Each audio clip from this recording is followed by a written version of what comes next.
it takes time until you understand that what is done is actually as a sort of intelligence, because you never can send it.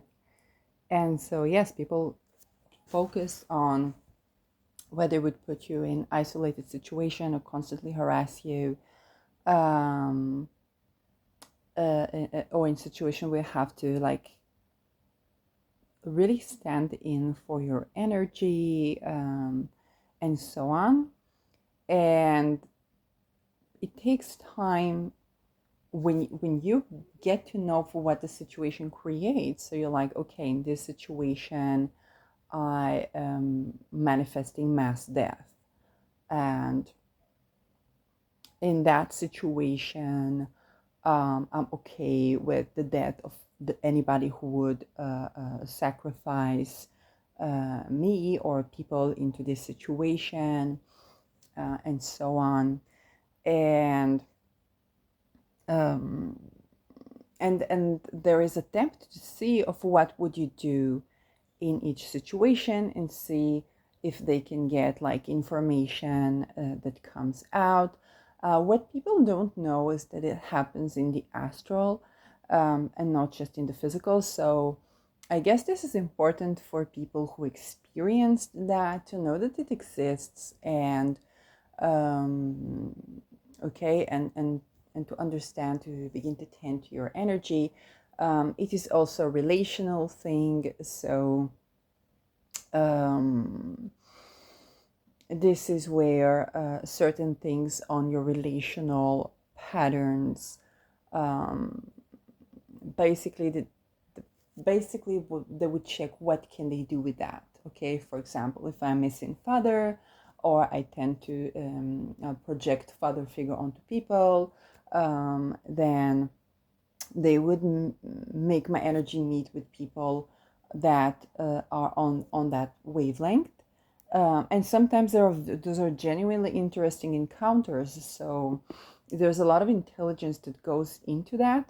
The part where they make you isolated and suffer is to make you basically become related or attached or enamored in certain situation, or do things that you otherwise wouldn't have done, out of certain sense of despair. And that can be a conjoining of feeling genuine arousal. Sometimes you're programmed to feel that, and sometimes feeling genuine arousal would conjoin with the fact that had I have access to my own presence in the body, and had I been safe and free consistently, then I guess that would not be a boundary that I would cross, independently of who the other person is. Um, but they get you to cross that, and then they try to shame you or to this or to that. Now, the figures that you're meeting, they have their own defense mechanism as well. So sometimes people would put like a total shield, and they would try to kind of like conquer or seduce you, so that they will basically feel safe. Okay, you don't always know who you are meeting, because there is a thing called shape shifting, that is switch for the energies, and you don't always understand of what is going on. Um, that is, yes, important. You have points of interferences, of course, where you learn to alchemize energy or control energy. You do return to senders as well. So even certain talismans can be good for that.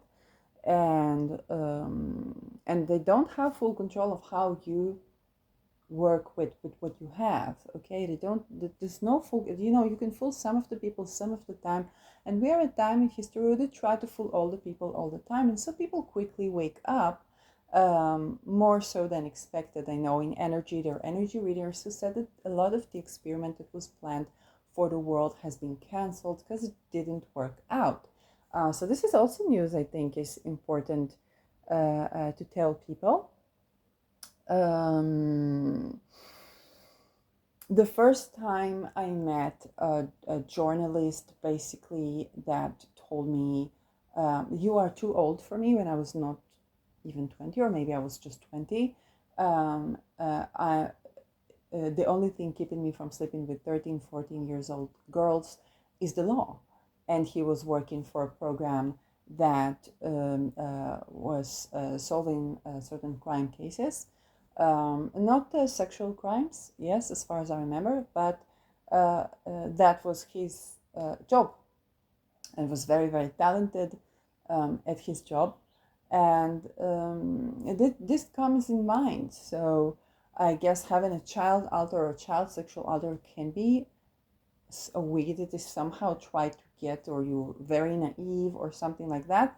Um, or alternatively, they would have, just like they isolate you, they would have basically program for these people, for these, whether it's public figures or whatnot, that they would have cross their own boundaries as well. So programming is not just one-sided as they make it seem, okay, because they isolate you. You think you are alone in this.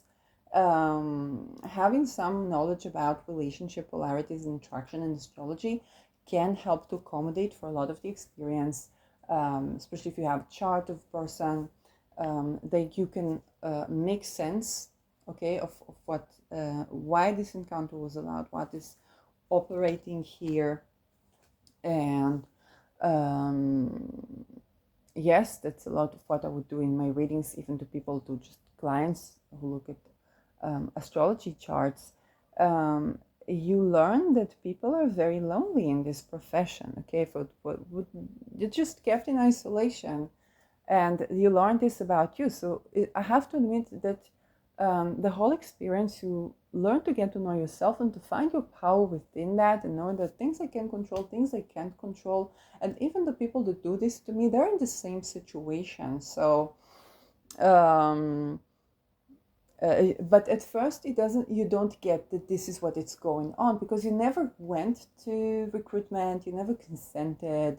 um, you don't understand what is operating. It can seem like somebody was playing hot and cold with you, and you were like, well, it's not the context of situation for relationship. I walk out, and then something keeps creating certain interaction. Or you go to therapy, like I went to therapy, and things go really wrong, so you try to break free from that. But for what they do, like, there are all these weird scenarios that you don't really understand until you see like a war going on, and you're like, oh, that's what they practiced with me, okay, the kidnapping of a person and so on. And it's important for you to know that they're doing it psychically as well. And there are points of interferences, okay? So each person finds their own way and ways to tend to that. There is also tending to your own self. Um, and yes, grief is a strong point. I saw grief a strong point for people who are survivors of like Me Too and stuff like that. And this is basically cult programming. And then I understand that the lawyers who defend for like the criminals, they're also going through this. And I was like, oh my God, that's really taking a person who had tremendous grief, or was exposed to tremendous grief, and putting them in such position where they would play along to the role of kind of like the counterpart, okay, the one that supposedly is the devil advocate. And I'm like, oh my God, that's grief. Like, that's exactly what the people who are hurt go through. Um, so the more, yes, you are accessing for to understand it, be aware of yourself, and radical acceptance is so important. I cannot even begin to describe to you, because the whole thing of trying to break a person down is basically to try to to take away sovereignty from person. And whether, if somebody can shame you or scare you, or you learn to be so radically accepting. For example, and you learn warrior strategies, because warriors are always going to tell the truth. to themselves and to others. So you really are learning to embody warrior, and to tell yourself the truth. And so you're not humiliated that easily because of that, because you don't find for things to be okay. If you do not find for things to be humiliated, the more you're accepting of yourself. Okay, so if somebody, let's say, would watch like the mess in your room, the this, the that, it's like, wait, why are you intruding my space? Of course there is mess in my room because you keep intruding my space and you don't help me to organize. And you have funny things, because I literally had certain beings like helping me to fix my room or to clean my house or to clean the garden. And then you had like a situation with the person, because you have to understand all of these people are the expandable children grown. So all of these people are basically on the range of crimes, you know, whether it's feederings or democide or whatnot. And then you're like, did that person just help you clean the garden? So there is radical acceptance of not what people call the human nature, but understanding that there's a lot of energy being put into the human nature to make it what people call monsters. And that's a eureka I had when I really listened to survivors and satanic ritual abuse survivors, when they describe all that they've been going through to be put them into a situation of offender, especially for a situation of offender, okay?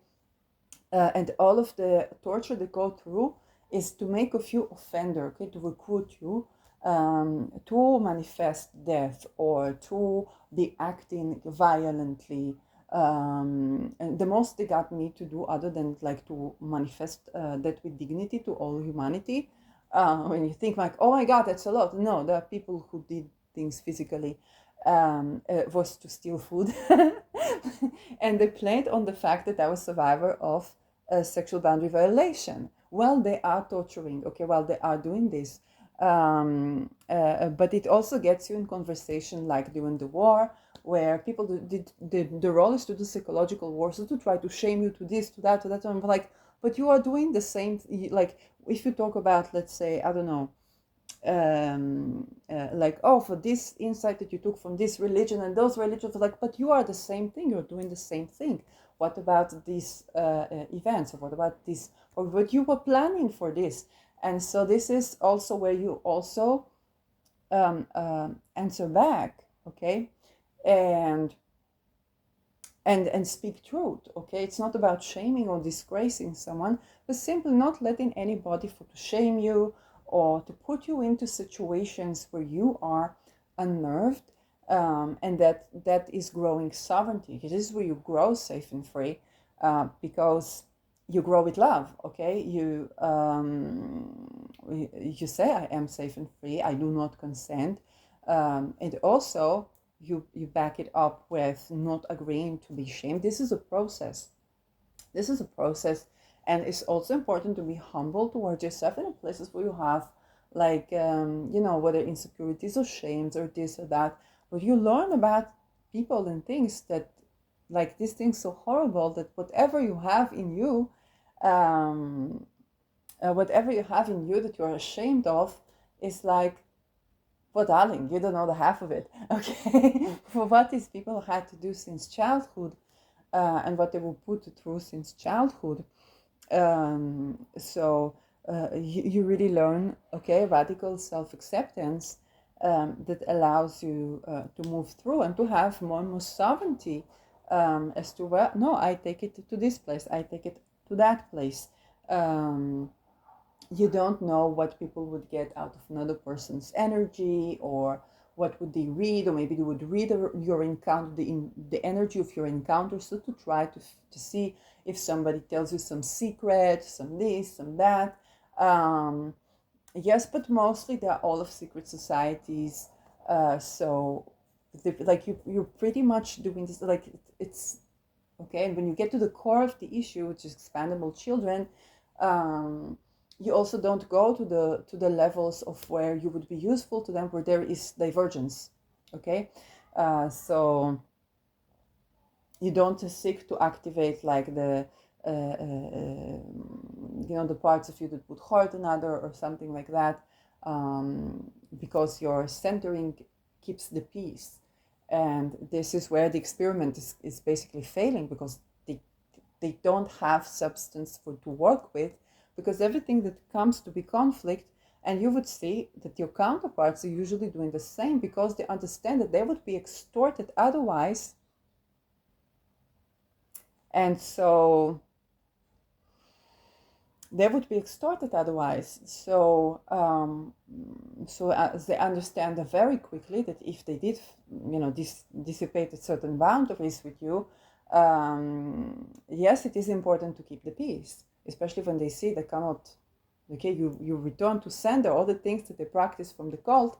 You return this to sender, sometimes even publicly. So there is a certain establishment that's going on there, where the division is indeed very, very artificial. A part of it, you really get to see how divisions like gender or sexuality or even social status have been very, very artificial. And you immediately see that the ones who will benefit from this division is not you and the other person. Usually both sides see it in it and that way. And then you learn a little bit diplomacy, because you learn your self-interest, and you learn for the other people's self-interest. And you would be surprised how diplomatic people are, okay, when that's on the line. And you also learn to go beyond what the categories are, so you don't conflict yourself so much with, let's say, I don't know, betraying a nation or betraying a this or betraying a that, because you understand that there's something way, way deeper than all these categories that we've been put into. So you can see the in a way the story or the motives of people around you, whether it's criminals, whether it's politicians, which is the same with Supreme Court, and how everything is okay around them, and the connections between, okay, for example, for the drugs, you need to torture people, you need to make them forget, you need to make them super excited, like amphetamines.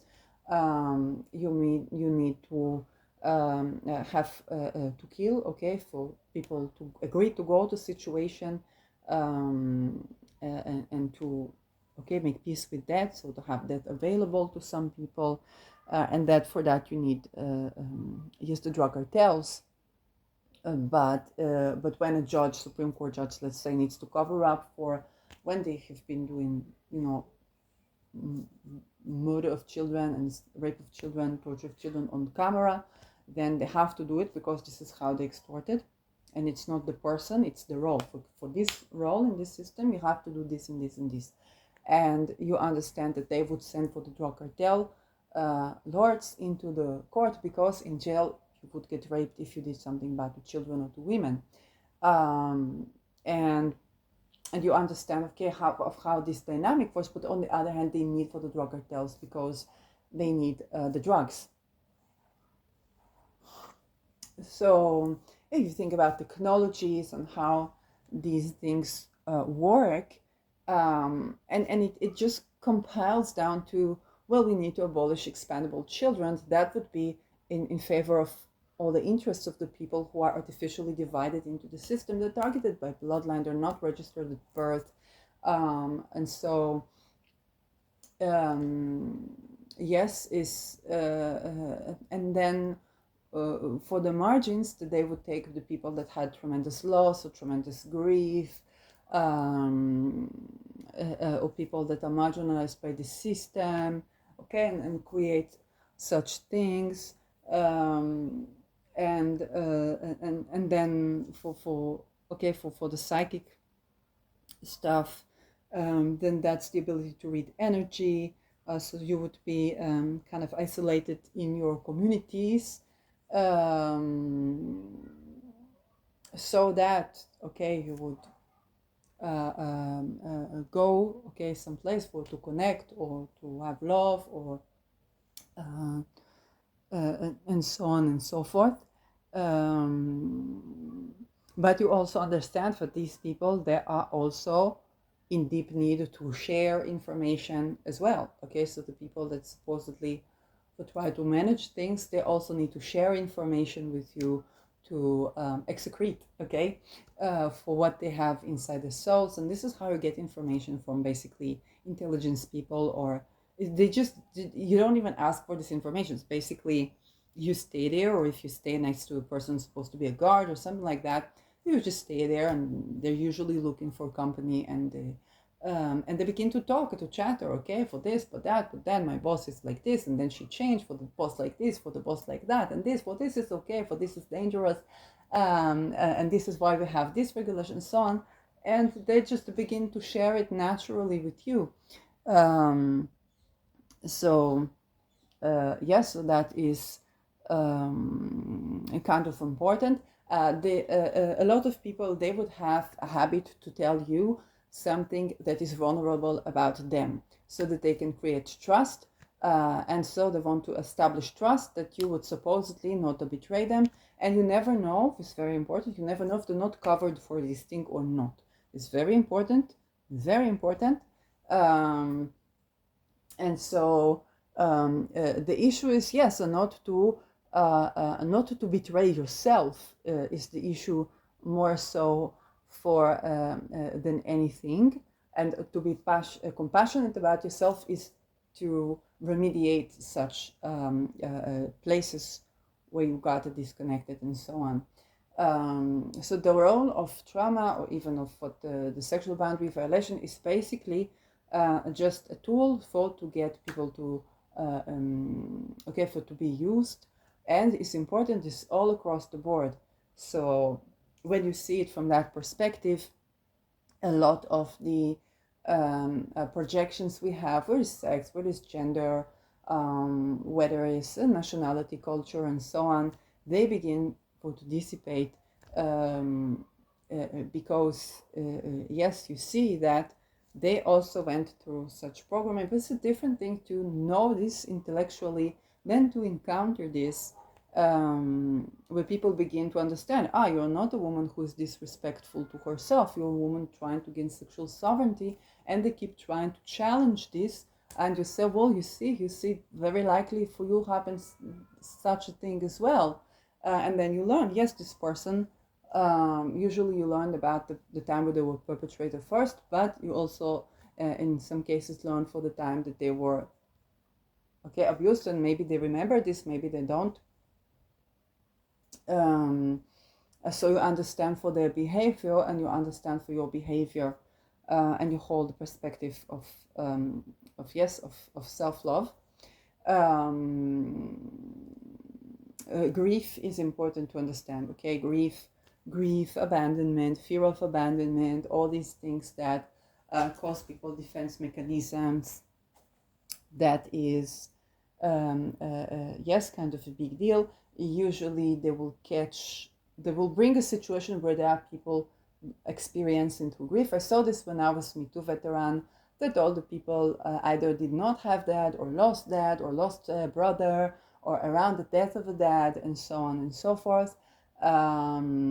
Whereas an other situation where a person could lose family member, dad, mom, and then they are more vulnerable, and information comes to you. Even if they didn't tell you this, information comes to you because their aura is just more permeable at that point. I guess you want to call on Al-Qaeda and the big bear to process grief, whoever you are in the system, okay?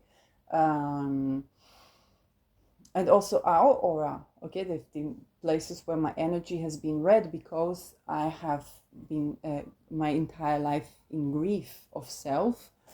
And so my energy has been read in a way, and then for the people that come through this, they bring in your childhood memories, and sometimes reconnecting with yourself through the facilitator of another being. And this is, okay, well, what contributes to that? And you understand it's a frequency. So people are on a relational frequency of grief. And that's a place where you can begin to process for that, to begin to acknowledge for that. Sometimes you're not, sometimes you are in grief of something or a loss of this, but that loss was saving your life, and so it's difficult to grieve the loss of someone who's not nearness next to may have been for your livelihood, for your survival.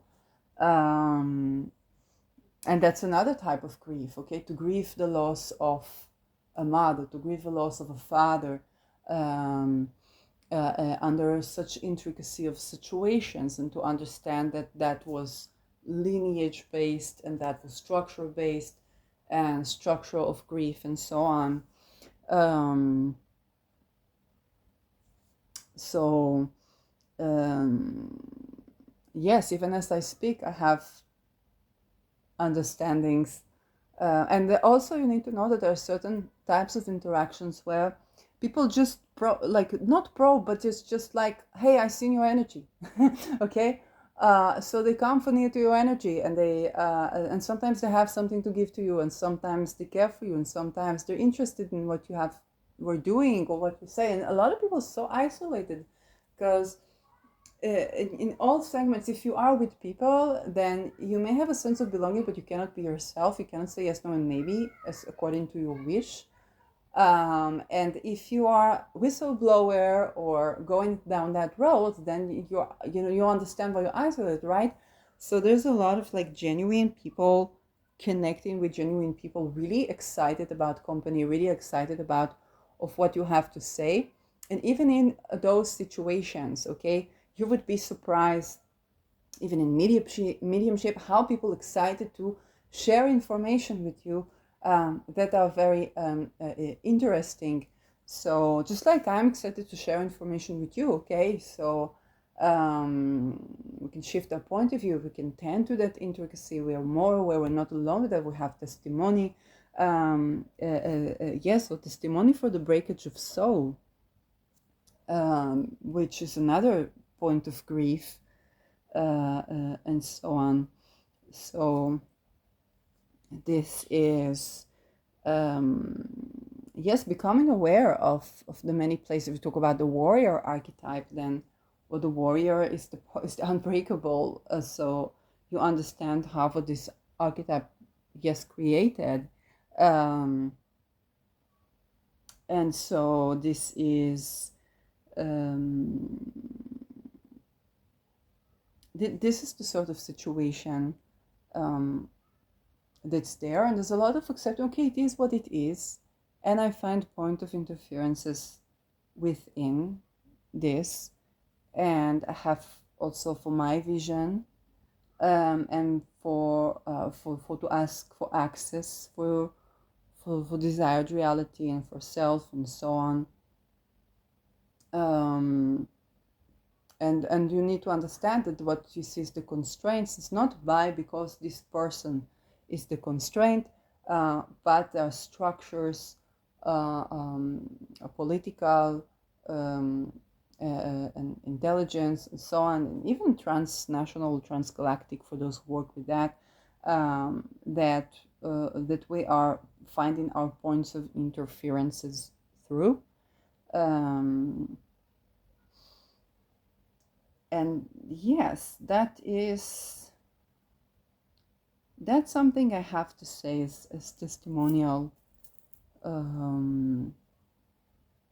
in those type of realms. To process emotions, of course, is important, and also, yes, to process emotions, to process grief and so on, can yes, assist for such situations. And then you learn to, you process something, you grieve, and then an opening for joy, for joy of living, for humor, yes, can come by.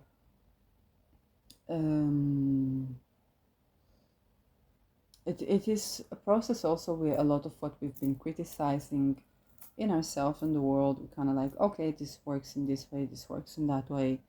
and you're less critical, and you're more like, okay, what is point of interference and that point of interference, and you get access to a more operation um, and work of within, um, to create, yes, things in your life. Um, so whichever way, yes, and this is important because I see a lot of people talking now, and survivors, and whether from intelligence or people that were recruited, and sometimes, and you never know what you're getting into, and people that weren't recruited, okay, that weren't consenting, they didn't go any place to say, I want to be intelligence agents, I want to be this, I want to be that, but because of psychic operation, they were trying to recruit them, because they couldn't like really control for this person. Maybe you were with someone who tried to be intimate with you, and they are from that secret society of intelligence, which is all connected, and now it's like, okay, now you've contracted the the viral thing, and they try to see for what can be, done, what can they use you for, um, okay, so in this way everybody gets to live, which is important, but they don't like, it's not like you have an interview, you have somebody questioning you, it's just going through things you don't understand why, and you're like, okay, that's being used for those. You see, okay, who are the people I encounter, who are the this, who are the that. We're like, okay, that's media, that's maybe intelligence, that's maybe you know something political, that's maybe um,